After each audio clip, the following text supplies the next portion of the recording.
Welcome back, everybody, to another episode of Take Two Podcast. This is episode 228. Guys, we're sorry we're a little late right now. Both of us had to go take a quick trip to Cancun with our daughters because they were stressed out about being cold. Oh my god. Oh, I don't even want to talk about that ridiculousness. Oh, really? Okay. If you want to, we can. You and I both met that guy. I actually told a story. You and I saw that guy recently, a month ago, and he kind of mean mug gave us both an evil look, and we were both like, whatever, dude, get away from us. So Yeah. Kind of par for the course for that gentleman. In our Yeah, opinion. it's behind the scenes. It's one of those things where it's hard to care about some of the people that you need to care about. Yep. So anyway, Hollywood stuff. We have 5 great reviews for you guys today. Let me get back. 4 big reviews, and then a couple other things we're going to chat about kind of later on, things that we're going to mention. So 6 total things we're going to chat about, film and TV-wise. We have a bunch of trailers, some good trailers to discuss, some good casting, some Marvel, some DC, and some topic things during the news section. So this is going to be a fun episode 228. I'm Brian. That's Tony. What's up, brother? What's going on? Yeah, we actually watched some pretty good stuff this week. I feel like I'm going to lean, spoiler alert, I'm going to lean pretty heavily, pretty positively on pretty much everything we're going to talk about, the 4 main reviews. It was an enjoyable week of just watching, and not a heavy week for news, but, we're going to be quick in and out, under an hour, I'm going to predict today. How about that? Patreon members, we thank you guys for subscribing. Vaughn, Lisa, Katz, Kevin, Chris, Ryan, Craig, and Roy. Thank you guys for all subscribing. For the rest of you folks, what are you doing? It's as low as $1 a month. You can go all the way up to $15 if you so desire. Shout outs as you just heard. Bonus content throughout the month. Some merchandise that we can throw your way, stickers and fun things like that. And then just a lot of little extras along the way. Here's the kicker for Patreon right now. If you are a Patreon listener, you already know this. Our schedules are a little mixed up right now. So for now, Tony's not there. We just lost all our subscribers. They're all gone. That might change. Don't worry about it. It might change. It's going to be a short time. It's just going to be a short little thing here where there's going to be no Tony. So therefore, you get some solo me's, and I got a couple of guest hosts that we might throw in there just to keep things moving, if you will. But give us about a month, maybe 2 tops at best, and we'll be back into our old rhythm as you will. So patreon.com, Take Two Podcast. Sign up right now for as low as $1 a month. And, I haven't listened to your solo drop yet, spoiler alert, but thank you for doing that. And I think I see this kind of as a good thing maybe, because maybe this will kind of shake it up a little bit with our Patreon. We'll get some more unique things going. I'm all for having some guests on there, or maybe I'll even do like a little solo drop and throw it your way. You never know. So you never know. Maybe we'll be able to mix it up and bring some different things and different ideas, different formats of shows coming your way.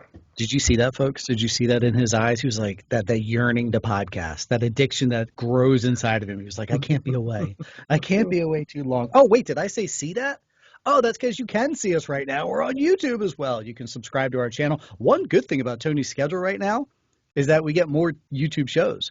Almost all of them. Recently, the schedule is lining up where, it's going to be this recording time probably almost every week. So, yeah. I like it. You guys know I'm down for it. So you're going to see a lot more of our YouTube, all the shows on there if you need that avenue, or if you just want to watch us for a fun reason, what have you, and see what Tony's kid's bedroom looks like. And the fun thing, too, is you can watch, like, as the episodes go, how much more gray my hair gets. So just keep watching that. Spotlight dropped this weekend. It was on Michelle Pfeiffer. This was a fun one, and I have a feeling that this is going to get a good response. I don't know why. I already feel like people are already responding to it more so than some other folks, and you should, because it was a great episode for us to break down. We went through the range of her acting abilities and more. It's in your feeds currently. Check that out immediately. Yeah, I mean, the second you posted that episode, we were already getting response to it. I mean, without people listening to it, just excited about Michelle Pfeiffer, excited about their favorite movies or performances that she's been in. We've got a little backlash from Craigie. I knew that was going to happen because there's some movies that are blind spots that we haven't watched. So we've got some post-spotlight homework to take care of. Shout-outs. We got a brand new 5-star rating. Thank you very much to whomever sent that our way. Folks, you don't understand it, or maybe you do understand. It really does help our show grow. It helps our community grow, where we can go back and forth as fans, chit-chat amongst things. So the more ratings and reviews you send our way on any of the platforms you listen to, they really do help us out.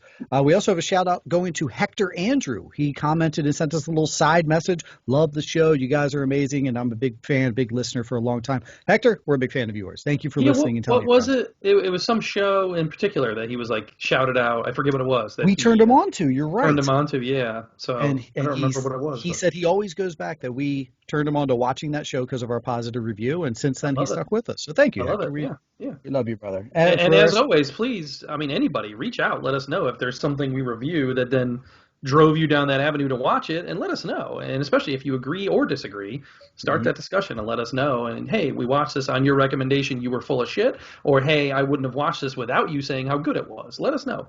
Yeah, I especially like the ones where they tell us we are full of S. Yep, Yes, 100%. yes. You can tell us those things on all of our socials, at Take Two Podcast for Twitter, take2podcast@gmail.com for the email, 434-602-1931. That's our phone number. You can leave a text or a voicemail upon there, and we will get back to you as soon as we can, which is usually pretty quick. And then Facebook, you've got two things there. You've got the regular Take Two Podcast page, where we share a lot of news things, trailers. We put a lot of stuff there throughout the day, almost daily. And then on the group page, Take Two Universe, that's where you get the more interactivity, where we chat back and forth. We get into arguments. We get in discussions with each other. It's a lot of fun. Join on to that as well. And, of course, follow our Instagram while you're at it. Yeah, and that Universe page has been busy, and it's going to be busy, it looks like, for the next 38 more days or so. So, yeah, every day we're going to be giving you new content to look at and follow in there. And as always, comment along, start the conversation, join the conversation, share it with your friends, keep it going. Hopefully you doing that can also bring new listeners to us.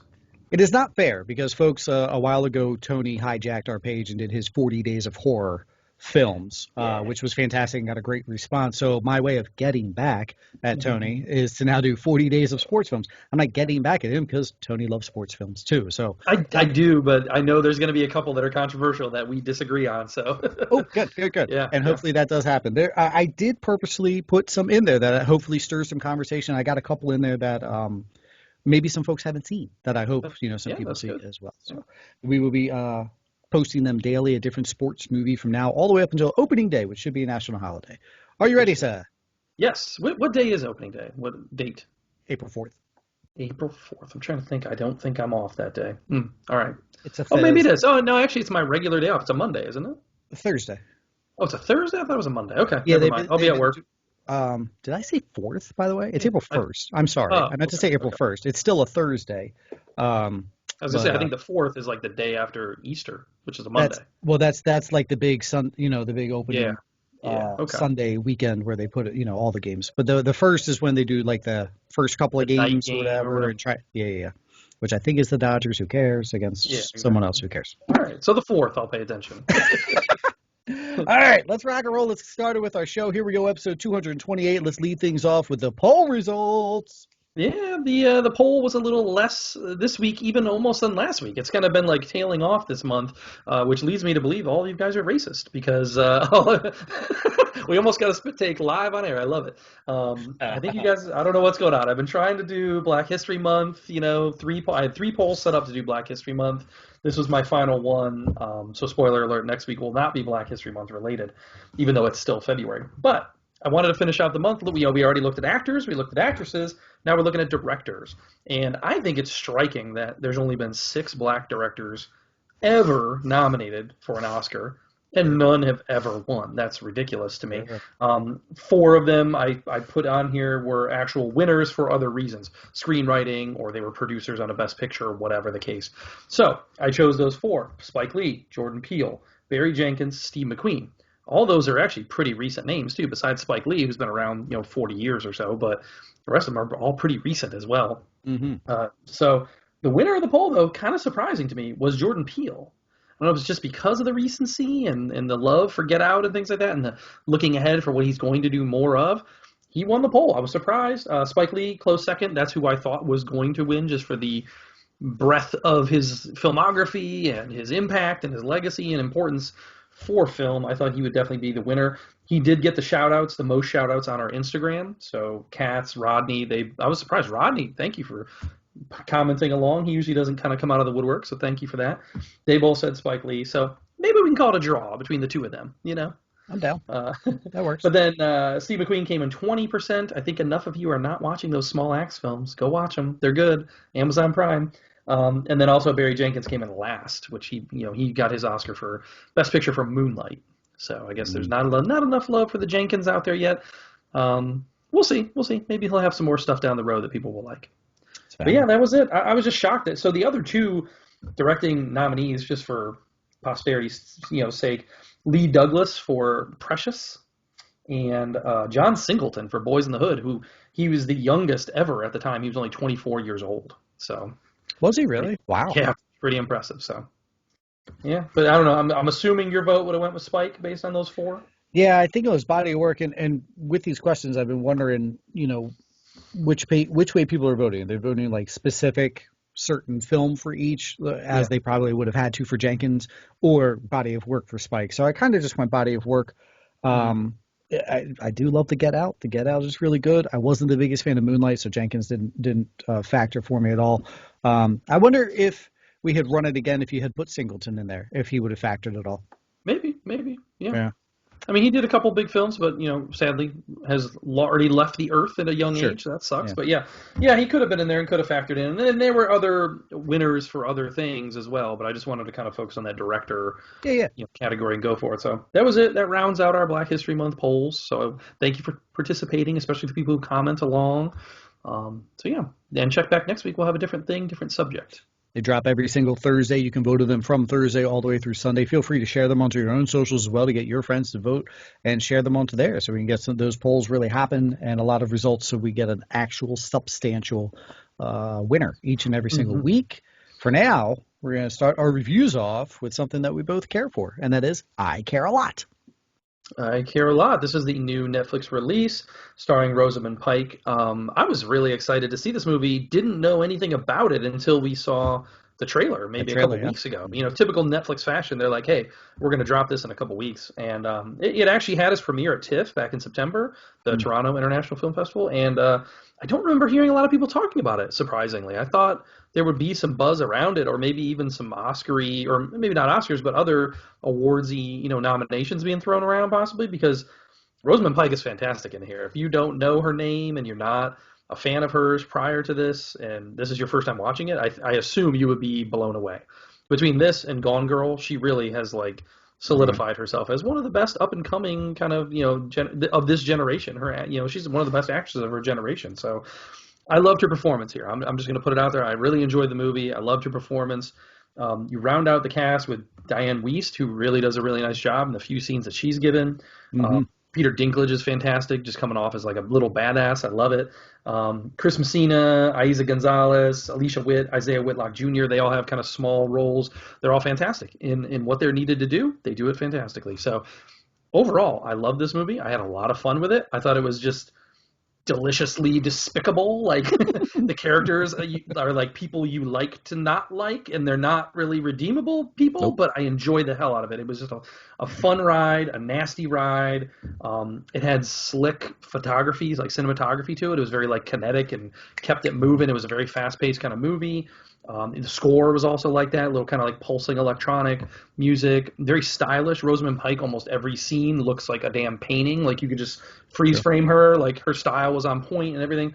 I don't know. What did you think? Were you as high on it as I was? I really had a fun time watching this movie. I think the key here for our recommendation for people in a spoilery way is there's no redeeming qualities to these characters. So don't go into this thinking, oh, maybe I'll kind of circle back around and start to really love some of these folks. Because yes and no, but I think if you can kind of let that go out and just enjoy these bad guys, then I think it's a very enjoyable movie. Rosamund Pike, echo every word you just said. She's fantastic in this. The only things I think we've heard from this movie are that she does a good performance.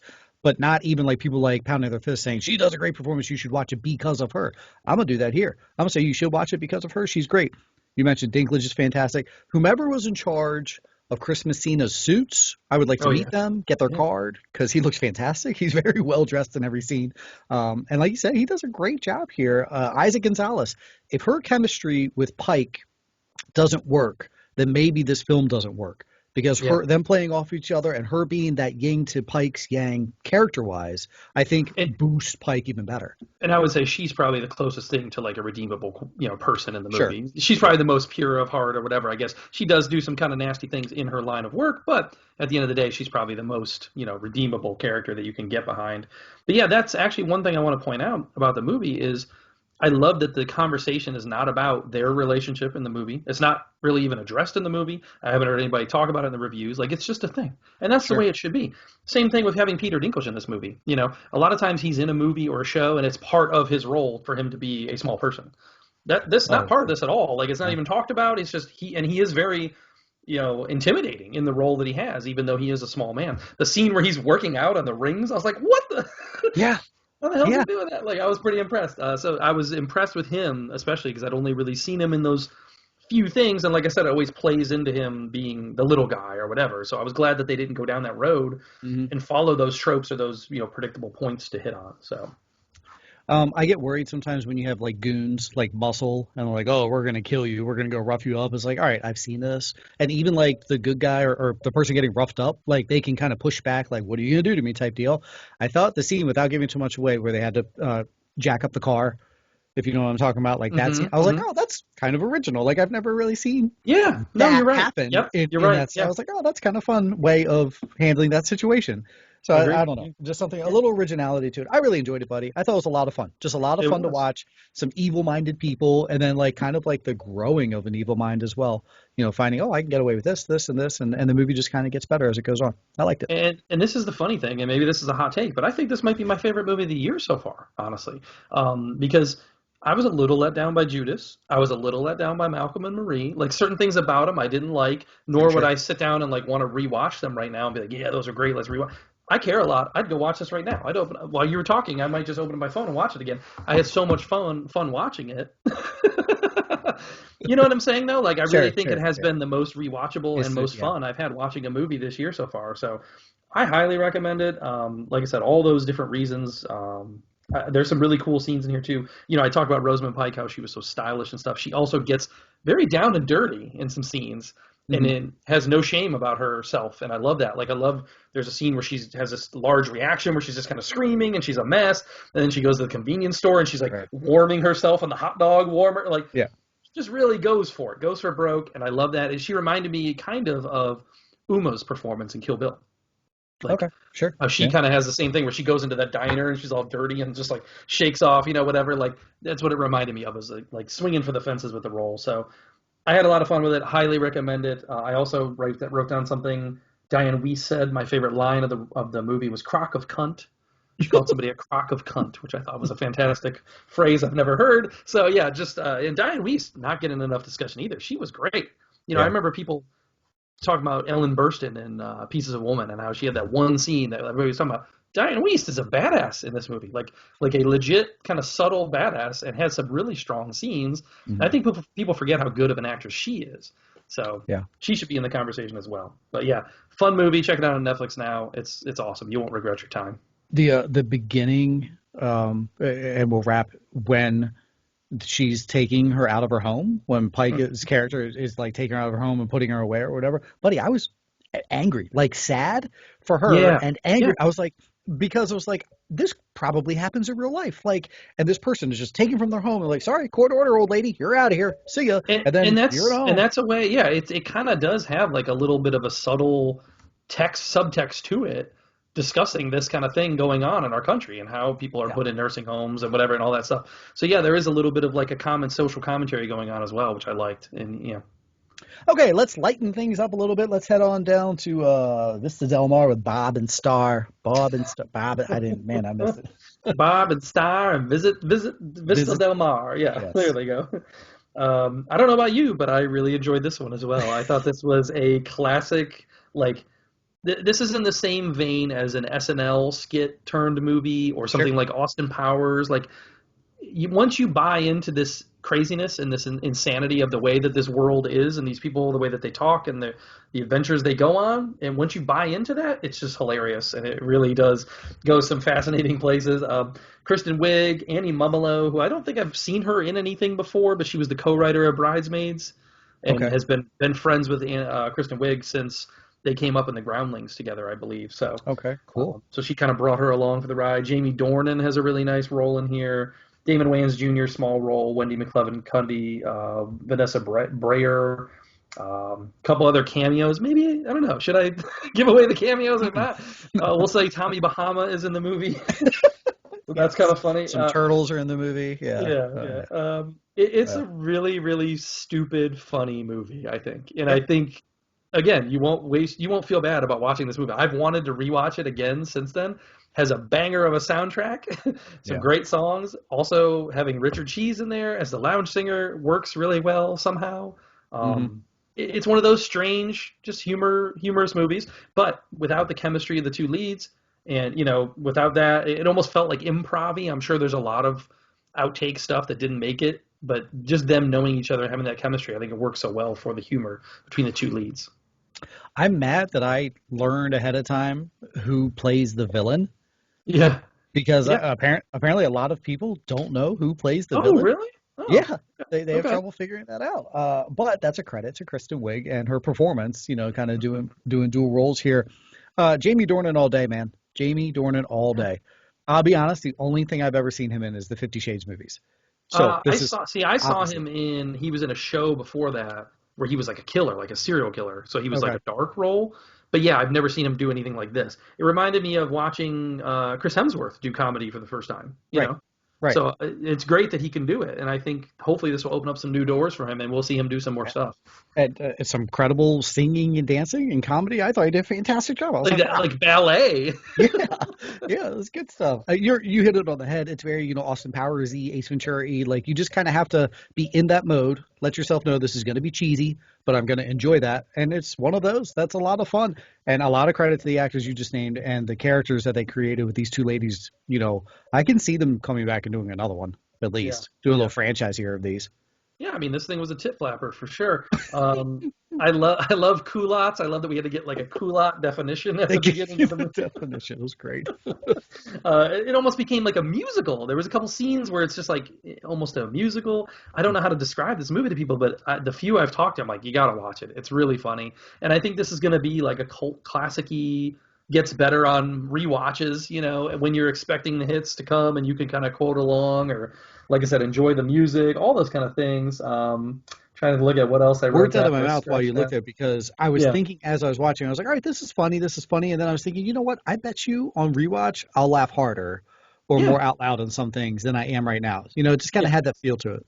There was some like spoofy dialogue, I guess, basically, like the one scene with the paper boy who plays like a major character in the movie, kind of, and he's in the little submarine and he's going like this. She's like, "Yes, make sure you don't keep the steering wheel too straight. Lots of small movements left and right." Like Yeah, it just reminded me of Ace Ventura, like that's or sure. Austin Powers or something, Powers, yeah, something like yeah. that. Yeah. So yeah, I really enjoyed it. I want to rewatch it, just like I care a lot. I think I could rewatch that. I'd rewatch Barb and Star all day.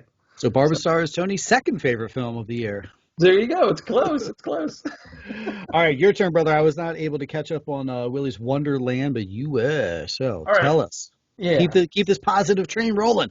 So this one I'm not quite as positive as the other two, but I will give it a watch. If you're into this kind of thing, if you're into B movie kind of horror, which I am, and if you're into Nick Cage, of course, you got to see this just for his performance alone and just for what it is. So basically, the trailer of the movie, it looked like a abandoned Chuck E. Cheese, and this person comes through town, his car breaks down, and he needs to get it fixed, and they're like, all right, you don't have any money, you got to work off your repairs in your car. You got to try and clean up this abandoned Chuck E. Cheese. They're trying to like reopen it. Come help me clean this up so we can fix your car is basically the gist of the movie.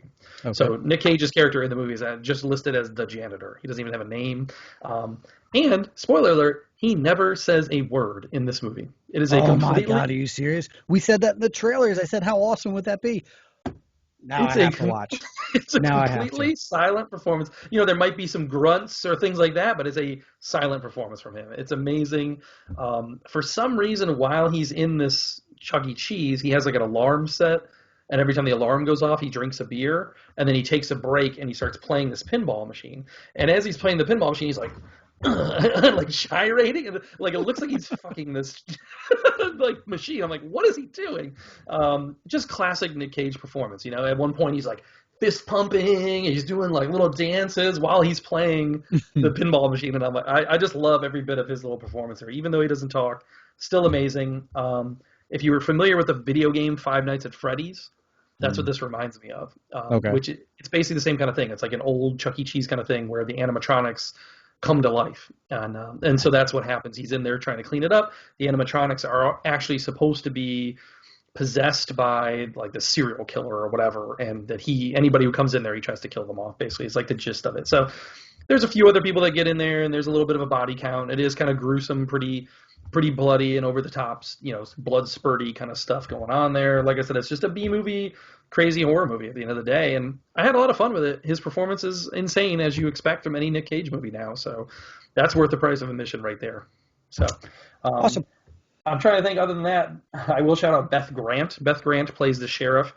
She always pops up in little things. She was on Speed. She's like the woman that tries to get out of the bus and it blows up. I know exactly who you're talking. Yep. She always pops up in like all these little movies, but I always love her and any Nice. any Yeah. scenes she's got. So I did want to shout her out as a good performance. This is another one, just like Barb and Star. I think I could see this being a cult hit. I could see people going down the road and this being like a favorite that they rewatch over and over. Like the T-shirt, the symbols and stuff in the little Chuck E. Cheese-esque place, I think will be like something you'll see people wear, maybe like cosplay, things like that. Oh. What was the other thing I was going to say? Oh, same thing, soundtrack on this one too. There's a lot of like original songs that then the animatronics like sing in the place that are kind of creepy and work well for the movie. So yeah, just overall I had fun with it. It's not an amazing, best of the year or anything like that, but it's a fun movie. If you like B-movie horror stuff, you like Nick Cage, check it out. Very cool. Very cool. Before we move on, I Am Not Okay With This is the show that we turned Hector onto. That's right. Yeah, Which I did love, and then it got canceled because of COVID. Oh, so wait, we're not getting a season 2? No, they were supposed to do another season, and Netflix pulled the plug because of COVID. They couldn't justify the cost of producing another season. They said due to COVID relations. Yeah, like that's happened a lot. That's happened a lot. A lot of movies and things like now have to like add to their budgets a lot of money just for COVID stuff, for the PPE, the testing, all that stuff. So they just said they couldn't do it because of costs. That ended on such a cliffhanger. I know, and I liked it a lot. Sophia Lillis was fantastic in it, right? Oh man, that stinks.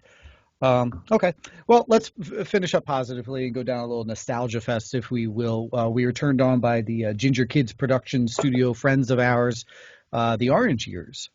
A little documentary about Nickelodeon. Nick. Yeah. And you and I actually got to check this out a little bit ago, but we waited till now where we could watch and chat about it together. Yeah, so this was on my radar for a while too, because it came out back in like November, and I just had never pulled the trigger to watch it myself. And like you said, they became friends of ours online, and we kind of talked to them on and off, and they sent us the screener for it. We were able to check it out. I love this. I thought this was so good. I thought it was just like a big hug. If you're a kid from the 80s, raised in the 90s, and you watch Nickelodeon at all, you will find something in here that you enjoy. Maybe not, like for me, I didn't watch every show that they discussed or whatever, but still, I enjoyed the hell out of watching it. They gave you some behind-the-scenes info. There was a lot of good interviews with some of the cast. It was good. Mark Summers talking about some stories from Double Dare, or you had Donkey Lips and Budnick, coming back on. Keenan was on there and a lot. Melissa Joan Hart talking about Clarissa Explains It All. So some nice, star power, if you will, in interviews. The one thing I didn't know and that it taught me was the connection to Columbus and its beginnings. Right. I used to watch that Pinwheel show as a kid. Oh, really? They showed that where I lived, and I never knew that that was like a connection to what became Nickelodeon. Because I always thought it was just like a local kind of fake version of Sesame Street. That's what it was kind of sold to me when we watched it. Sure. And I enjoyed it. I was like, damn, Pinwheel. Like, I didn't know that was a connection to Nickelodeon. So that was cool. And then, of course, I visited the Universal Studios a lot when they had Nickelodeon down there. I don't know if you ever did. It was amazing. That was like seriously part of the reason I made my parents take me to Universal as a kid, was to go to that, and it was so cool. So it's a lot of fun. Like I said, did you have any like favorite parts or anything that stood out for you? I had a massive crush on Larissa Oleniak back in the day, Alex Mack. Oh, see, I never watched that show. Oh, I only watched it for her. I had a massive crush on her. Yeah, and then she moved on to 10 Things I Hate About You, and then like nothing since or whatever. So just seeing her on, I was like, holy cow, there's an old girlfriend of mine. No, everything you just said, and seeing some of the actors like now, I think Mark Summers looks great. I mean, straight up gray hair, but he looks pretty great overall. Yeah. We saw him recently when they kind of rebooted Double Dare, but still, it was like, oh man, it's so cool to see him. You're right, just straight nostalgia fest. A lot of fun of them talking like, yeah, we were the anti-Disney. We tried to get away with things, and we did. And they kept letting us get away with it, so we kept pushing it, And I was like, that's awesome. I'm glad they were able to do that. And it was a totally different section of our childhood, where we did have the wholesome Disney stuff, but then we also have that badass Nickelodeon stuff. And you kind of forget that we had that, And you didn't have the Disney Channel yet either. Like that was the only game in town for a full day no matter what time of day, what day of the week, you could go and watch original kids programming. Sure. Disney stuff was only on certain little areas of your local station, had like a little block, the Disney Afternoon, things like that. So that was the cool thing about Nickelodeon. I remember for me was like any time of day you could turn it on and you'd find something. And it was cool how they focused on talking about like the video game thing that they did, Nick Arcade. I used to love that, or Guts, those kind of shows. Oh man, I wanted to be on that so bad. I wish we had an aggro crag right here in my son's room so I could put it up. What else did I like about My brother's fantasy football name is almost always every year the Blue Barracudas. Oh, okay. From Legends of the Hidden Temple, yeah. There you go, yeah. I liked how they briefly talked about like the originality and how they really got into that there. Like they wanted that. They wanted to create new shows, you know what I mean? And the environment there seemed to be very, I don't know, just like create your own stuff, all that stuff. And I love that. I liked how they didn't like beat you over the head with it. They were like, this was a woman-run show too, like a lot of women behind the scenes. And just the innovations that they came up with. I loved seeing their ads again, the nick, like that just takes you back, man, to being a little kid. What were some of your other ones that stood out? I love Salute Your Shorts. You can't do that on television. Ren and Stimpy was my jam. Yeah. The thing with Ren and Stimpy was I discovered that on MTV because I was kind of like a little older, I guess, at that time. So I discovered that on MTV because they had kind of like a thing with them. Yeah, if I said Ren and Stimpy, I wouldn't have thought Nickelodeon. So that actually makes sense. Yeah. And I don't know. It's just weird to me that like I watched this growing up. I was too old to watch Nick Jr., but then I had nieces who were into Nick Jr. So then I was able to be like, oh yeah, I remember Blue's Clues and Dora and things like that from my nieces. And then now my kids, it's like they don't really watch Nickelodeon though. Like, no. It's weird how that stuff has changed, and now there's more options and stuff for kids, or kids don't watch cable necessarily anymore and things like that. So it's like this really was that nostalgic time, and it makes you really think back how cool it was growing up and having that as an option. Check it out, The Orange Years. It's available on streaming right now. I believe you guys can all check it out on your own and go down a little memory lane. You will not be disappointed. We are going to take a quick break, and we'll be right back.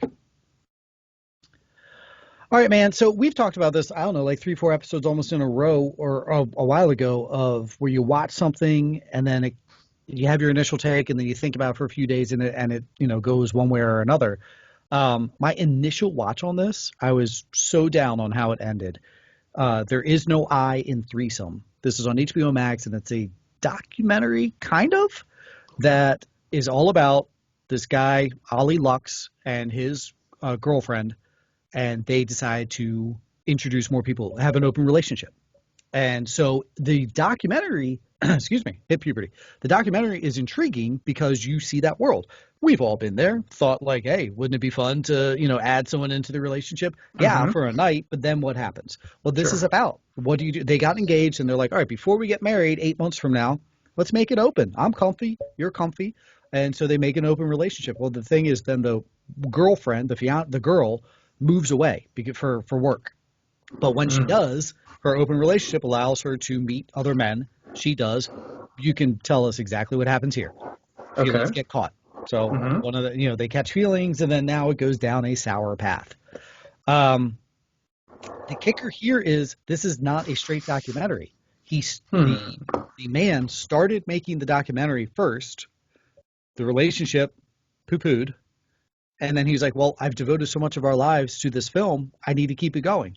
So he now cast an actress to come in, and they reshoot the entire documentary, but with an actress playing his former fiance. Okay, that's interesting. So when that happened, I immediately thought this guy is like, he needs closure. He's really messed up from the decisions he made, which I don't blame him. He lost his relationship, a fiance. He was pretty distraught. But my immediate thought was like, this guy, this Ollie Lux guy needs help, like mental help. He needs to call someone and have it. And maybe this is his way of getting it out. So I was very sour on it. Thinking back on it, I was like, well, the doc did show some good aspects into that lifestyle. So if you're interested in learning about that lifestyle, it's pretty wild, and they share partners. They're also both bisexual, so there's very much sharings of partners or whatever. So it is intriguing. I was just turned off finding out like it wasn't a legitimate true doc the entire way. Yeah, that's interesting. Which for some folks, they might be like, that's awesome. Let me see the sake of it. But now it brings up the question of, well, now I'm definitely only getting his side of the story. Yeah, that's true too. Yeah. Okay. It's on HBO Max right now. There is no I in Threesome. If you have any interest in just that intriguing aspect of it, I do say check it out. Okay. Yeah, I mean HBO Max has been coming up. I mean, they're constantly dropping stuff on there and just different stuff that there's something on there. Woody Allen thing that just dropped last night. I may have to check that out before next week. So See, I started off by saying like how some things simmer. I even thought when we were talking pre-show, like, oh, this would be a quick review, and I just talked for like 3 minutes on it. So yeah, it's all right. maybe you got to talk it out. Yeah. yeah. All right, things that we're going to talk about in the future is movies upcoming, and those are their trailers that drop. And here is some trailer talk. Yeah, the first one of the week was Joker for Kids, Cruella. I felt more Harley Quinn, but maybe that was the female aspect. But you're not wrong. Very Joker. Yeah. Yes. But honestly, I'm here for it. I think it looks good. Emma Stone looks great. It does, the big complaint about the live action Disney remakes is, oh, it's just the same thing over and over again. This actually looks kind of like an original thing that you didn't know about her, a little more backstory in her character. So why not? It looks cool. I just wonder how intense and dark it's going to be because the trailer seems like it could be, Sure. Yeah. Not coming out until May, I think May 28th-ish. And the one thing I did notice is it didn't give you one or the other, Disney Plus, theaters, and Disney Plus. I didn't see that. I think they're going to be trying to get it theatrically theaters, more than anything. That's what I think. Because same thing with Black Widow. They're still hanging on to that. And I think that's May as well, right? So yeah. I think they're hoping in another 2 months or so, everyone's going to all of a sudden be going back to movie theaters. We'll see. Big Emma Stone fan, and I like an origin story. And you're right, this looks a little more original than their other, And you know who else is in it? My boy Paul Walter Hauser. So yes, I thought you were going to say Emma Thompson, but because she is, but still, yeah. All right, talking about a flawless trailer. Oh, the Mortal Kombat, baby, Mortal Kombat. So Craig's gonna be yelling at his podcast again, his listening device here. I don't think I've ever watched the original Mortal Kombat movie. Oh, okay. I have. So, and I know it received kind of crappy reviews, so I never caught back up with it. And I played the game a bunch when I was a kid. Who didn't? People of our age played Mortal Kombat. We liked it. This looks cool. This looks like they did a good job with it. This looks like they cast some authentic people in the roles, and not like big name people where it's going to distract from what you're watching either, which is good. Sure. And the effects look pretty damn good from what I could see. Yeah. So why not? I'll give it a shot because it's an HBO Max thing, right? April 16th. Yeah. Oh, if I'm going to get on HBO Max, I'll watch it. I'm not going to go to the theater and pay to watch it. No, but at home, HBO Max, 100% I'll watch this. Yeah, it's going to be available for both with time. Sorry. Get over here. Yeah, man. Love it. I was like, said the thing. He said the thing. Who you got? Who you taking to win the tournament? On Mortal Kombat? Yeah, in this movie. Who's going to win the tourney? Sub-Zero. Take Sub-Zero. Okay. I'll go with Raiden. Okay. Yeah, the glowing eyes and the cool hat. Yeah. All right, now one you turned me on to was a Netflix documentary coming out, Biggie. I Got a Story to Tell, coming March 1st. I love Notorious B.I.G. I hope that we can learn something new that I didn't already know about him. That would be good. I doubt it, but that's cool. I mean, I love him, so yeah. Yeah, I hope it's quick. I do like Netflix music documentaries. They have a nice, backlog of them on there, and I've watched quite a few of them. So they do a good job with these. True. Like I said, I was a big Biggie fan. East Coast rap, that was my jam back in the day. Still, and I was a big fan of his. The whole Tupac Biggie debate, I was Biggie all day. But like you said, learn something new. Maybe I'm liking that it's more, it's documentary style. So we shall see. I'm curious its runtime. If it's like under 90, I'm all about it. Yeah, I didn't know if it was going to be that or if it's going to be like episodes. Because a lot of times they'll break down some of their stuff into smaller episodes. And do like pulled it right now. Hour and 37 minutes. Oh, okay. Just one thing? Okay. Yeah. Nice. Cool. So look forward to that, whatever episode that will be, 230 something. We'll have a review of that. All right. And then I threw you the first look kind of trailer. I think it's the first time we've seen any trailer for Invincible, which is coming to Amazon Prime. I've been excited for this from the day one. I really like the comic book. I used to read it back in the day. Oh, did you? Yeah, it's got a stellar voice cast. So I'm a little iffy on the way it looks. It looks like a kiddie kind of cartoon. Yeah. But that story gets dark and they even showed a little bit of like kind of heavy violence though in it. So I was like, okay, maybe they're going to still be there. That's my only concern with it. Is it going to be adult enough like what the comic was? That was my not confusion, but kind of pondering was it had that animation for Like younger, a kid show, yeah. Yeah. but loaded cast, nail on the head, man. Stephen Yoon, J.K. Simmons, Rogan, Sandra Oh, at least, Oh yeah, I mean, there's a lot of I think they did like a couple scene slides of like a bunch of other names. Right. Yeah, it's got a ridiculous cast, so hopefully it's good. I'm gonna check it out just because, like I said, I read a lot of the books back in the day. March And then 26th on Prime. March 26th, okay. And then the last thing I sent you was Kevin can fuck himself, which No, um, no, not the Kevin can title. F star whatever ampersand himself. Yeah. Which I remember us talking about it when they cast it and they were talking about the show, and it looks unique. It looks like a unique take on the sitcom trope of the wife who always just kind of pops in and is doing the housework, whatever. Now we're going to see her side of the story, and this is starring the girl from Schitt's Creek. So Andy that's Murphy, yeah. yeah. This is, talked about this with Kaylee Cuoco last week with Flight Attendant. So this is for Annie Murphy. She's played a very distinct, more so than Cuoco, but very distinct style character on Schitt's Creek. And so now, what do you got for me next, Annie? Show us that you're a great actress. From what the trailer shows, I think she's going to do a great job, and we're seeing what type of an actress she can be. And that's coming to AMC. So 8 episodes for that guy. I think I might check that out. Yeah, I might check it out. I'm intrigued. It was interesting too. I saw an interview she did recently where she was talking about she almost like gave up on everything. Like she was right before she got the call for Schitt's Creek, she was like broke. Her house had like caught fire that she was living in. Like all these things had happened to her where it was like she was really down on her luck and almost gave up on the whole thing. And then she got Schitt's Creek, and it's like good for her. So it's an inspiring story. Yeah. That is going to wrap up our trailer talk. Now, a segment that, folks, good for you because you're going to get a lot of podcast recommendations over the next couple of weeks. Yeah, Maybe, yeah. probably, yes. Yeah, I think so because I've had some time. I haven't had enough time to watch things maybe as much, but I've been listening to a lot more. Yeah. So I wanted Tony's to throw listening this to another way. podcast now as we record, just so you guys know. Yes. Hold on. I got two earphones layered right here. So this one is called Director's Cut, and this has been around for about 6 years now. I've never seen it, never heard of it before this, and it's produced by the Directors Guild of America. And what they do is they do these screenings of films, and then they have a director interview the director of the movie they just watched. Oh. So it's fantastic. I sat sold down already. Yeah, it's about 280 episodes on their feed from the last 5 or 6 years. I sat down and listened to about 40 of them already. I've just been binging this thing. How long are they? 30 minutes to an hour, somewhere in there. Most of them, they try and keep it at about 30, 40 minutes. I think they have like a time frame that they want to shoot for. Just a couple of the ones I really enjoy the most. Quentin Tarantino interviewed by Christopher Nolan. Amazing. Wow. Spike Lee interviewing Marty Scorsese about The Irishman. Like, what the hell? How amazing is that?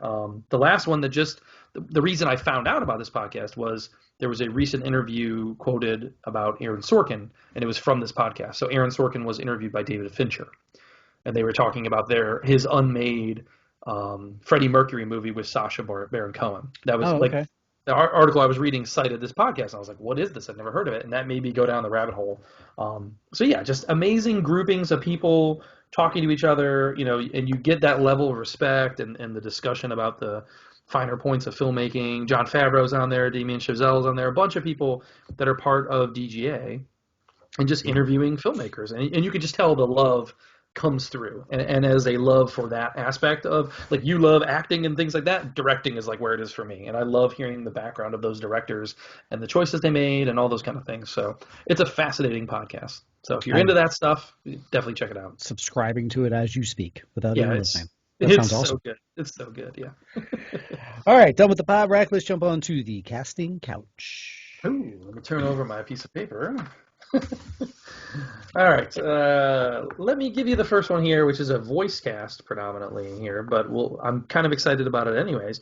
And this is Gremlins: Secrets of the Mogwai. We've talked about this. It's going to be a 1920s, set animated show, prequel to Gremlins, 10 episodes. They just cast Ming-Na Wen, B.D. Wong, and then Matthew Rhys, who actually will be playing the villain in the show. So it's a pretty stellar voice cast, and I like that they're maintaining a level of authenticity again, like not getting white people to just do Asian voices or whatever. True. B.D. Wong, Ming-Na Wen will definitely bring that. So I'm excited for that. And I want to say, is that an HBO project? I don't remember where that's coming. Or is it better not be right. like And it better not be some other stupid thing that I have to sign up for, like, Quibi. Have you heard of that? HBO sounds right. Don't quote me on that yet. Yeah, I'm not sure. Another big one for the week was Joaquin Phoenix is going to be in Ari Aster's next movie, and it's called Disappointment Boulevard. And this is staying with A24. He made Midsommar and Hereditary for A24, so this is his next movie with them. Scared the shit out of lots of people. Yeah. Which is funny because if you remember right, we talked about it a couple weeks ago, or months ago maybe, where Ari Aster said his next movie was going to be a nightmare comedy, and it was going to be 4 hours long. Do you remember discussing that? Yeah. Huh. So I'm wondering if this is that movie. Apparently, it's going to be like spanning multiple decades as well, so I could see it being a long. His movies are always long, so. Yeah. Gareth Evans, the director, has found his next lead for his show at Netflix, movie at Netflix, Havoc, and that's Tom Hardy. Tom Hardy's been cast in Havoc, new movie for Netflix. So, see how that turns out. This was the interesting one for the week for me. This is actually the last one I have as far as casting. Jesse Plemons is now the lead for Killers of the Flower Moon. Right. Weird. So they bumped Leonardo DiCaprio to supporting. He's now playing Robert De Niro's nephew in the movie. So I don't know what happened there, why Leo isn't going to be in the lead anymore, but he's still in the movie. That's interesting. And in the same article, it said he actually passed on a Jordan Peele movie to take this role. So then the Jordan Peele movie is still been cast with Keke Palmer in the lead and maybe Daniel Kaluuya as the other person. He's in discussion. But I'm like, how do you go from Jesse Plemons to Daniel Kaluuya? They don't seem the same at all. So intriguing. Huh. Yeah, and then same thing. How do you move Leo out and put Plemons in the lead? Right. I was also thinking, is this the first time we've got a lead performance for Jesse Plemons? Yes. Like, I feel like he's only been kind of co-lead or like things like that, you know? Sure. So that's intriguing. Fantastic every time. He's great. He's always great. Yeah, so this will be cool. Maybe this will be a big move for him. So. Sweet. Beautiful. That was it for my casting. Stars has a series called Gaslit. I believe we've talked about the Edgerton brothers were involved. Armie Hammer was involved. Armie Hammer obviously is out of Hollywood. Edgertons have now backed down. This is based on a podcast called the Slow Burn podcast. Okay. Yeah. They now have replaced the Edgertons with Julia Roberts and Sean Penn. Okay. So good names. It's funny because I have that podcast on I subscribe to it and I never listened to it yet because they do different seasons and each season has a different focus. But yeah, I haven't gotten around to it. Okay, cool. Yeah, limited series, The 39 Steps. This is remaking the old Hitchcock thriller. Yeah, they got their lead, Benedict Cumberbatch. It's gonna be the lead. Nice. Have you seen the original? Yeah, a long time ago. Yep. Okay, I have not, so I'll have to. Maybe we can add it to our first watch rewatch or something down the road. Well, and we do have an Alfred Hitchcock spotlight coming in October. Bing, bing. So do your homework. I get two birds with that stone. There we go. First Lady. We've talked about this film a lot. Pam Grier is replacing nope, not Pam Grier because it's Pam Altman. Is replacing. She's playing the Nancy Howe character. Okay. And so she, I forget why Pam. I wrote down why Pam, but I can't remember already why Pam Alton has now dropped out. But I can't remember already. Sorry about that. Okay. I wrote down why she dropped. But either way, that's the First Lady movie. And what's her name? Greer is going to replace her. All right, moving on from that. Josh Lucas. Sorry, because I can't remember writing, and that's dumb. Josh Lucas is going to be Long, Slow Exhale. This is going to be a basketball series, drama series. It's going to be on the Spectrum Network for about a few months and then move over to BET. He plays the athletic director for a school and focusing more on basketball. He, of course, has basketball ties when he was the lead in Glory Road. Mm-hmm. And then lastly coming up for me, soon, I'm sure. Yeah. Maybe. Is it? Lastly for me, Samara Weaving. We're a fan of hers. She's going to be playing Holly Madison in a series called Down the Rabbit Hole. Nice. Okay. Looking into the life and all the happenings that went down with Holly Madison and her time as a Playboy bunny. I wonder who they'll cast for Hef there. As Hugh. Yeah. Intriguing. Could have been Armie Hammer. Could have been your job, buddy. Missed out. Yep. The one thing I noticed, though, I was going through all my castings and looking at them and a couple others of them I've seen or we talked about recently, I was like, series, limited series. do we do movies anymore? I feel like No, we don't. the We don't. shift of our lives, like not only with theaters being shut down, not only with streaming services, all these, taking over. Once like Netflix started this model of, hey, we can do television series as well. Man, it made me think this grandiose thought of, wow, the lifespan of movies has to be looked at now Yeah. down Yeah. the road. And I think part of the death of cable is part of that as well, because now, these limited series, it's like, we can make it and it's, 8 to 10 episodes and that's it. It's just a one shot and you're done and whatever, Uh-huh. Look at the success that Disney Plus is having right now with Mandalorian, WandaVision, this is the next big thing. Yeah. Yeah. Maybe we will see the death of movies. Maybe we'll have to make ourselves just a streaming podcast only. Yeah. Okay. That is going to wrap up our casting couch. We're going to take one more break and then be right back to third act of the show. Yeah. All right, let me tell you, I was going to kind of do a first take review on this show that I watched, but I started watching it and I was not super impressed.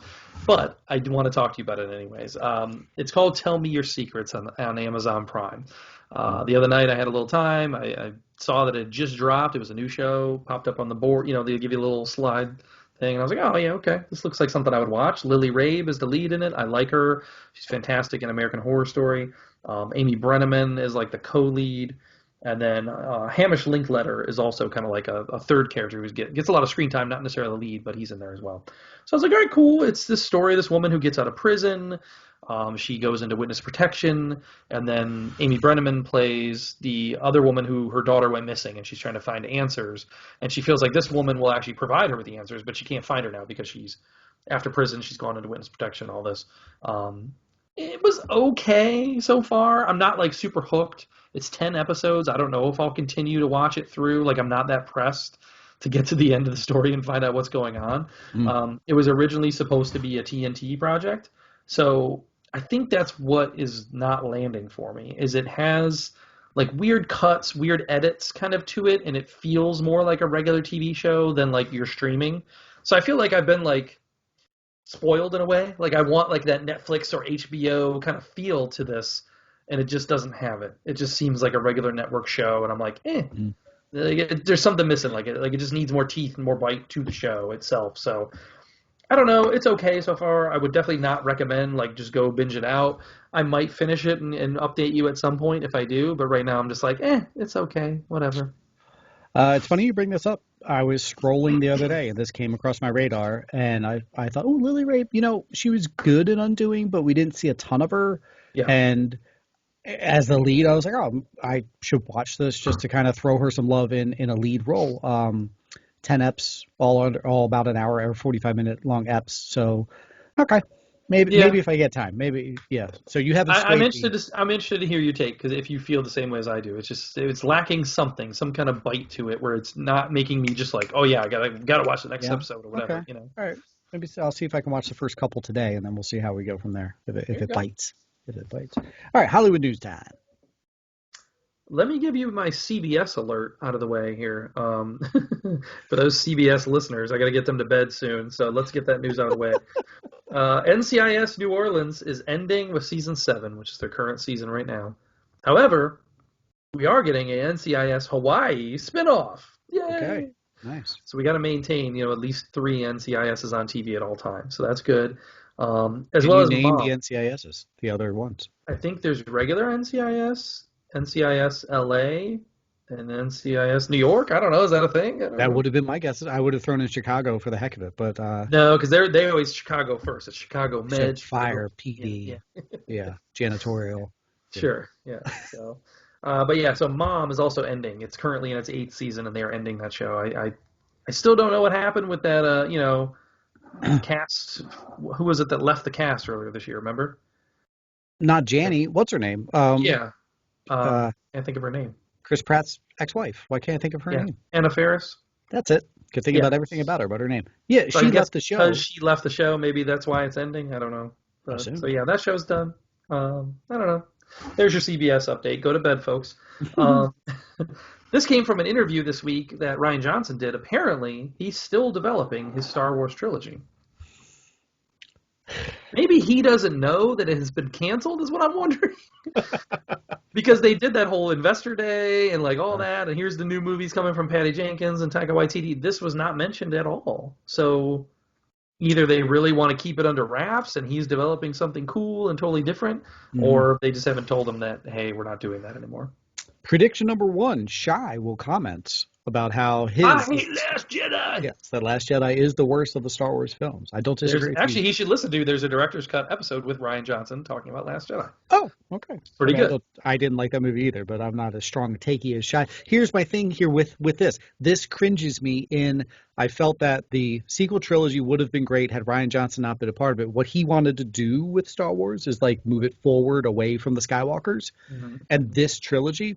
I would be, sign me up. I'm 100% on board. He's a phenomenal director, great vision going forward with this trilogy. Sure. But the way they handled the last 3 with the back and forth and the different thought processes just sours it, you know? And that came up in his interview on the Director's Cut. He's like, I was surprised that they hadn't already written everything out ahead of time. And I'm like, yes, exactly. Why wasn't this presented as a 3-movie? That's what I've been saying all along. So sure. Not to beat a dead horse, but yeah. Folks who are listening, go back, because Tony and I could do an entire show just on this topic. We honestly could, but anyway. So we'll see. Maybe we'll get a Broom Boy trilogy still down the road. I don't know. Yeah. It's been confirmed. If you're gonna force the broom into your hand, just force the broom to sweep for you across the room. Yeah, and that isn't that impressive either, because Disney's been doing that since the 30s since Fantasia, Snow White, or whatever, any of those. Clean up my room, animals, whatever. Your godmother can bippity boppity poop up a room. Come on. Tim Burton officially coming to Netflix with that Wednesday show, the live action series. We had kind of discussed rumory about that a few weeks ago, but that's officially a Netflix thing. I think that's cool. I don't know. We'll see. Hopefully it's good. Sure. We're a little worried it's going to be like Sabrina-ish and more like YA territory. Like maybe it won't be really for me to get into. I don't know. So Tim Burton into the Berlanti-verse. Okay. Kind of, yeah. Something like that. Because I want to say, was it that show that they, it's not Berlanti, it's the other guys, Gow and Miller, the guys who did like Smallville. I think they're involved in it as well. Okay. See, it's weird. I know a lot of people still have a negative on Burton taste for whatever reasons. But I still, when I hear his name, especially associated with this type of a project, I'm in. Sure. He's tailed off. Some of his projects aren't as good as his earlier stuff. He was definitely better early on. But I like him. Overall, I think he's pretty good. Totally hit puberty today on this show. I don't know what's happening. Congratulations. My voice. Sorry, here we go. Paddington 3 is a go officially. Yeah. Okay, cool. I still never watched. Right? I never saw any of them, to be honest. I think you'll enjoy it, especially. I think the kids watched it maybe without me or something. But yeah, I never watched it. I like this news. Edgar Wright is going to direct a Running Man remake, which I saw kind of some people not happy about it. They love the Arnold Schwarzenegger original. It's fine. It's campy and very outdated, though. And I think going to the original Stephen King source material and doing it based on that more than that movie was could be good. We are admittedly hypocritical when it comes to reboots and remakes. I mean, I think all film cinephiles are. This one, I'm with you. I'm in. I enjoyed the original Running Man, but I love Edgar Wright, and I think he could do something a little different with it and make it good. I'm in. Yeah, I think it's cool. We'll see how it turns out. Here's a remake I'm not on board for. Train to Busan is getting a U.S. remake. No. Why? Not necessarily. Just watch the movie. It's my favorite scary movie of all time. Don't do it. There you go. You're welcome. It's a good one. It's true. I agree. It is not my favorite, but it does rank high. I love that movie. Good. All right. Atlanta, show that I talked about a little while ago as kind of like finally catching up with. We haven't got a new episode of Atlanta in 3 years, but we are finally getting season 3 and 4 are going to be filmed at the same time, back to back, starting next month. But here's the kicker. Under Amazon's deal with Donald Glover, he's going to bring that show to Amazon instead of FX. So Atlanta season 3 and 4 will be on Amazon. So that's cool. Good. Sticking with the Donald Glover news, though, he has that deal with Amazon. He's executive producing a show called Hive, which is going to be based on like a Beyonce-esque type person. Okay. They just hired a writer for that show, or one of the writers for that show, Malia Obama. No kidding. Yeah, so I was like, that's cool. That's cool to see her name in the entertainment news. So nice. Very cool. All right. I think this is the last thing I have. MoviePass. We are getting a documentary series about MoviePass From the creators of McMillions. Can I be in it? I want to be in it. I was a movie Yeah. passer. That's cool though. We really enjoyed McMillions, and I love these stories of kind of like current events like failures. You know what I mean? Like Yeah. your Fire documentary or the McMillions, things like that. I love these kind of things, so I'm definitely looking forward to it. The only things I had that you didn't mention is number one, Zack Snyder doing a little King Arthur action. Oh, You love Zack what? Snyder. You love Zack Snyder. You really King do. Arthur? Another one? A fresh take on King Arthur. Come on, Roy. You know that ain't gonna be fresh, unless it's Zombie King Arthur or something. I don't know. Roy, write it and send it to Zach. Zombie King Arthur. Did you see the anniversary of Happy Gilmore and Adam Sandler? I saw the little video that he did. Yeah, yeah. Yeah, he teed off. And He then, but crushed it, then, man. He crushed it. what's his name? Shooter McGavin responded. I Like didn't just see talk, the response video. Yeah. just talking smack. Just like it was fun. He just like Wasn't he like canceled? I thought he was like canceled from Hollywood too. oh, was he? I thought he was. I thought he was like a DUI guy or something and got in trouble. Oh, at this day and age, DUI. That's nothing, yeah. Maybe he was molesting someone while driving under the That's influence. I that's don't know, maybe. possible. My only issue with Sandler is the video is dead on. So you see him, he makes great contact with the ball, and then he walks off like I crushed it. I want to be like I want to believe you. Like give me the other. Give He me was the a other little camera. far away too. Like you could have moved that closer. Right, right. But I like that he threw in the little laugh at the end too, the little Happy Gilmore laugh. That was good. It makes me want to see a Happy Gilmore too. Sure. Do it. And Make that instead of other bullshit you're making for Netflix that suck. Hubie. that's true. Hubie Gilmore. All right, I have a new challenge to you, pal. Ooh. This is just me to you. You and I have jokingly said we're doing 5 years of this podcast and then we'll reassess. Okay. It's coming up. Yeah, it is. What if we now aim for lasting longer than Kim K and Kanye's marriage, which was 7 years? Ooh. I mean, They're out now. No more that's Kim K and doable. Kanye. That's doable, I guess. Yeah. We'll see. Yeah. Wait, look at that. Just inspired. Do you see that? Do you feel it? The fire. All right, I'm in. I guess. If I'm around. I'm surprised you didn't have your take two TMZ there. Kim K and Kanye. Dunzo. Nope. Sorry, missed it. I am curious. What did Kanye say that was the last straw for her? Something you know what I mean? QAnon, Like, something QAnon related, maybe. I don't know. Is he going down that path? what in their relationship was she like? Hillary You know Clinton's got those kids in that pizza parlor. what? You've said some stuff, buddy, but now that's too much for me. Yeah, you're right. Yeah. There it is, folks. We're booked. Another 2.5 years of Take Two podcast. You're welcome. That's it for Halloween news. On to the DC discussion. That'll only cost you like $30 a Patreon too. It's not that much. Boom. All right, I'll let you do your DC because I know you like this news. I'm intrigued by it for sure. Sasha Calais has been cast as Supergirl in the Flashpoint Flash movie. I'm not familiar with her as an actress. What, Young and the Restless or something, right? No clue who she is. She seems charming enough in that little video that they put up. Folks I'm sure, went nuts that she's not blonde. Gasp. Yeah. But there is a version of Supergirl in the comics that isn't blonde. It's not Clark's She's cousin. like Latina, right? Right. Yeah, so that's cool. So they can easily go that route. I mean, the other part of this is just this week, they started filming that movie. So you and I are on record of like, believe it when we see it. Yeah. It's coming to fruition, I suppose. Okie dokie. Okay, we'll see. Stargirl has added John Wesley Shipp. He's going to be there. Oh, as Flash? As Golden Age Flash, yeah. Nice, good. The old style Flash. I love it. I forgot about that show. Is that back? That's not back on yet, though, is it? So that one was delayed. Yeah. The season one was the spring summary show, so we probably won't expect that one. Just as is, not COVID related. It just dropped later because of it. Sure. Yeah. I did like that show though. For as like young as it was, like it was a good show. I liked it. It grew. I felt the show got better. Breck got better with her acting as the series went on, so I'm looking forward to. And then the other thing, She got Brecker. The last thing, you and I both saw this because I saw you put this onto our group page as well. The Michelle Pfeiffer with the whip. That was awesome. She did 4 in a row. Perfect. All right, A, raise your hand if you did not know she was the one doing that whipping. B, she was badass in that. This even more adds to my claim that she was the best comic book villain performance. I wish we saw that before we talked about Spotlight because we could have we would have talked sounded about smarter it in there. But Yeah, I didn't. I just saw it the other day, and I was like, wow, one take that was her. That was impressive. Good job. Yeah. Gibson does a little jump ropey thing. That was pretty cool. Folks, if you don't know what I'm talking about, you just sign up right to our Take Two podcast, the Take Two Universe group page on Facebook. We shared that video on there, and you can watch it and be in awe. Hmm. That's all my DC. Yeah, I didn't have anything besides the Sasha, so good. Let's Marvel move on to Minute. the Marvel Minute. Yeah. The only thing I had was a rumor. The Jennifer Lawrence rumor has been all over the internet that she may be Sue Storm. Yeah, I kind of agree. The funny thing is, though, if John Krasinski as Reed came to fruition, like, could she ruin another relationship? Ooh.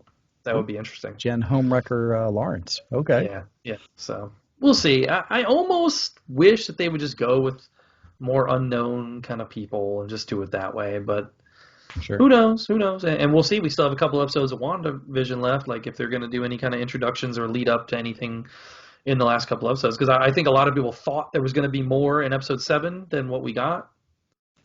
Yeah. So, It was weird. That was like the weakest episode we've had so far, but it was the most revealing. It was kind of I haven't really loved the last 2 episodes, to be honest. I don't know. still good, but just Yeah, not. it is still good, definitely, but I hope that they can finish strong with these last 2 episodes. They really wow me. Yeah. Yeah. Also, they're not hours long, as we were No, told. Final 3 were going to be an hour. We were duped. There was a post credit though. Yes, for the first time ever, yeah, which was good. We almost just missed it. We were just kind of like letting it run. It was one of those things where you didn't know where the remote was more than anything. It wasn't like I was watching it on purpose. Excuse me. Speaking of WandaVision, Assembled, the making of WandaVision, drops March 12th on Disney Plus. A little behind the scenes type thing. So I guess it's like the gallery for Mandalorian. Okay, maybe it'll just be a one-off, like the last one was. I believe so. Yeah, could be fun. Fun to see some of the behind the scenes stuff. Yeah, sure. See how long it takes to put Vision's makeup on type deal. I gotta say, my least sorry to like hijack the discussion and welcome to WandaVision talk. My least favorite opening though was the 6th episode. I didn't like the Malcolm in the Middle. Like, I wasn't ever really into that show. Yeah. And I feel like they skipped the 90s, where the 90s would have been like perfect. Malcolm in the Middle started in 2000. Like, we didn't get like a 90s show. I was wondering that, because we had said that I was hoping that it was going to be like Seinfeld, Friends or something. Yeah, we totally skipped that. And then Malcolm in the Middle is like, who cares about that? And then I think they did a good job with the Modern Family one. Yeah. But I don't know. That was definitely like my least favorite episode of the season, I think, was the last one. Which also I hadn't been paying attention to until that point where I was like, oh, of course they're going to do a Disney show.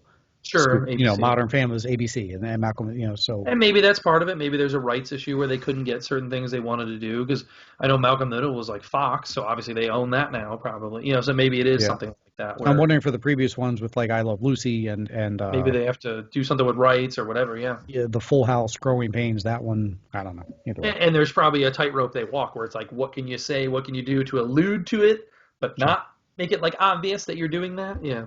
I do want to start a Catherine Hahn appreciation thread on our socials because she's just. It was Agnes all along. she's been fantastic up until this point. Now it's going to get better. Yeah. So hopefully those last two give us some real big stuff, and we'll of course recap everything once the show is done. Miss Marvel has added Laurel Marsden to the cast. She's going to be playing Zoe Zimmer, and that character is kind of like a frenemy to Miss Marvel. Like, she's the popular girl in school. Okay. Well, Miss Marvel, not so much. So I'll tell you what, I've watched Captain Marvel numerous times recently. My daughter's hooked and watches it all the time. So now that I know Miss Marvel's going to be in it, and then we've got Monica Rambeau, like, she's going to be in it. Like, I'm getting more and more excited for Captain Marvel too, which I think that one is also like filming right now or starting soon. Yeah, it should be. I believe so. Because it's supposed to be November of next year. So wraps up our Marvel Minute. It's time to go forward and get done with this show. Okay, let's do it. Going forward this week is actually kind of light again. The 24th this week is the return of Snowfall on FX. If you guys haven't listened the last couple of years, it's a great show. You're missing out. Go back and either start watching it now, go binge the first 3 seasons, whatever you need to do. But check out Snowfall. Great show. So that's back on FX season 4 on the 24th. Theatrically this week, we're getting Cherry and The Father. Those are both getting limited theatrical runs. I could have swore that I remember us talking about The Father coming to Netflix. I guess it's not. Really? For some reason, I could have swore we said at one point that it was going to be a Netflix movie, but so I guess not. But both Cherry and The Father are getting their limited theatrical runs, I think, in order to be like Oscar qualified, whatever. Those are getting. Mm-hmm. This is the end of the cutoff. Is February. And we talked about our expectations for both of those movies, and I do want to catch up with them. I don't know if we'll get a chance to see them before next week's show. We'll see because of the theatrical, and if they're doing Right. PVOD, I'm not sure, but Right. we'll review those shortly whenever we get a chance to see them. Gotcha. And then also we're getting U.S. versus Billie Holiday. Now that is going to be on Hulu, so that one we will be able to watch and give a review for next week. Beautiful. As well as Tom and Jerry is going to be on HBO Max, so I may watch that one. I know my daughter's kind of showed a little interest in it, so maybe we'll get a chance to check it out. I'm sure it's not going to be like an in-depth review on that one, but we'll see. This weekend also is the Golden Globes on the 28th on NBC. The Return of the Flash, Season 7 on CW on March 2nd, which would probably be the next time we record. And then also, this might be something you're a Peacock guy. Maybe you can give us your Peacock. your Peacock correspondence. Punky Brewster returns on the 25th. And Soleil Moon Frye's in it, right? She is in it, yeah. All right. All right, I guess I can watch it. I don't know. So, yeah. That's it. Not a huge weekend, really. So Take Two Podcast. Of course, on Thursday you get the poll that's going to drop there. This weekend you get an all-new episode of The Realm. Ooh, nice. It is the final Sunday of February, so you get The Realm of Take Two drops this weekend. Make sure you listen and download, subscribe to that. Well, if you're subscribed to us, you're subscribed to The Realm. Sorry. There you go. Patreon, you might be getting another bonus episode coming this week, so keep checking your feeds there. If you're not a Patreon subscriber, what are you waiting for? It's only $1 a month. Patreon.com, Take Two Podcast. Sign up there. While you're on the socials, follow our social pages on Twitter, Facebook, Instagram, and give us that 5-star rating and review. It really does help us out, and we do appreciate it. And if you so desire, we'll throw you a couple of shout-outs on the show and even read it if it's funny. Sure. So, yeah. And with the Instagram, I was going to say with the Instagram as well, don't forget, check the stories because we put a lot of stuff in the stories, and some of those things are interactive. We want you to answer up in there, and then we'll get the notifications in our DMs. We'll start a conversation with you on the side. If you're, you don't want to necessarily put it out there for everybody to see or whatever, we'll talk to you on the side. We love it. Valid. True. Slide into our DMs, please. There you go. All right, last thing I have is I finished Lost. Ooh. And loved it. Okay. Cried, maybe. No, truly, I really did love it. I love the show. I thought it was fantastic. So now my question is, what's next? Okay, well, I'm guessing there will be another poll coming soon. I think so. I'll throw out another poll this week for what the wife and I should binge next. Okay. I still keep trying to get her to watch The Wire, but ooh, The Wire's so good. It's a rewatch for me, and she keeps trying to do the things we've never seen together. But we wound up watching Lost, which she had seen. See, she cheated. So she did. Yeah. But I will say this in her defense: the whole time she was addicted, she was like, "I don't remember this. Wait, okay." And that's the funny thing we've been doing too. I remember it, but my wife's like, "I don't remember this." And we're still in the first season. We're rewatching first season stuff, and she's like, "I don't remember that." So yeah, I'm having a blast. I'm revisiting with my son, much slower than you've been able to. But yeah. We'll see. I'm interested to revisit that last season and that finale because I know it was very divisive. A lot of people didn't like it. I was kind of like in the middle on it. I didn't hate it. I didn't love it. That's kind of where I fell with the finale. So I was positive on it. Okay. I liked it. So it ends, and then it goes, boop, episode 19, the uncut finale with 18 extra minutes, and I was like, wait. Did we not just watch the finale? It felt like that was the final scene of the show. Okay. So I do some searching or whatever. And then there was an uncut version of the finale that had an extra 18 minutes in it that then they released later when the show went to Netflix. And so now that it's on Hulu, you can also watch that. Oh, okay. It really doesn't add, from what I read, it doesn't add a ton to the story, just a little more depth or whatever, and you get a couple extra backstory stuff or whatever. Yeah. Yeah, and it's in the finale, so it's not like you're getting a lot of flashbacky stuff. But I was like, oh, I had no clue about that. That's wild. Yeah. One day we'll have to sit and chat about it because I know there was a lot of kind of left open things that was another thing people didn't like. That they're like, well, what about this from season 1? You never resolved this. You never gave me an answer. That's another thing that people always say. Like they didn't have a plan. They didn't know what they were doing. They left a lot of stuff unanswered. So whatever. To each their own. I really enjoyed the show, and I think it was almost like the grandfather of a lot of these shows we get now. It was the first one of those kind of shows to really do that on such a high production level. Sure. I liked it. So to check our socials there, folks. You'll have to vote on what the wife and I have to watch next. What are the other options? I don't know. You don't know anything. Maybe I should just ask for suggestions. The Wire is still in there. I should probably not even vote and just make her watch that because it's fantastic. But We have to try and get a comedy in there because we fell off on Scrubs. We tried it for 2 seasons and then fell off. Okay. So we'll have to do. It's not for everybody. I liked it more than her. I'll just say that because she doesn't listen. But yeah, and that's one you can't really follow all the way through either. So because they kind of change up the cast near the end and things like that. So all right, cool. I look forward to it. 228. This is a good one, buddy. I enjoyed it. Yeah. Have a great night, folks. See ya.